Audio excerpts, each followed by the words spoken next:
నిన్న మన వాడొకడు వీడొకడు మోపాడు.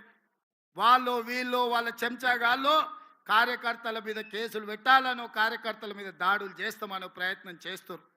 మన ఇంటికి వస్తామని చెప్పారు, కానీ మనోళ్ళే వాళ్ళ ఇంటికి పోయారు. చింతపండు అయినాక చెప్తారు మా ఇంటికి వచ్చి తన్నీరని. సంకనాకనికి విలువాలనా రా చూసుకుందామని. అందుకే నేను చెప్పిన, నేను లేను, శాంతి భద్రతలు వస్తానే చూసి శాంతి భద్రతలను సరిదిద్దండి అని చెప్పిన. మా కార్యకర్తలు ఎవరి జోలికి పోరు, కానీ ఎవరన్నా మా జోలికి వచ్చి మా మంచితనాన్ని చేతగాని తనం అనుకుంటే చింతపండు అవుతుందని నేను చెప్పదలుచుకున్నా. మా మహేష్ గౌడ్ గారు కొంచెం సౌమ్యుడు అయి ఉండొచ్చు, కాకపోతే వెనకాల నేనున్న ఆ సంగతి మరవద్దు. ఎవరన్నా ఏదన్నా అధ్యక్షుడిగా సౌమ్యుడు వచ్చిండు, మా ఆటలు సాగుతాయి, ఊర్లలో మా ఇష్టం వచ్చినట్టు చేయొచ్చు అని ఎవరన్నా అనుకుంటుర్రేమో. నేను వెనకాలనే ఉన్న బిడ్డ.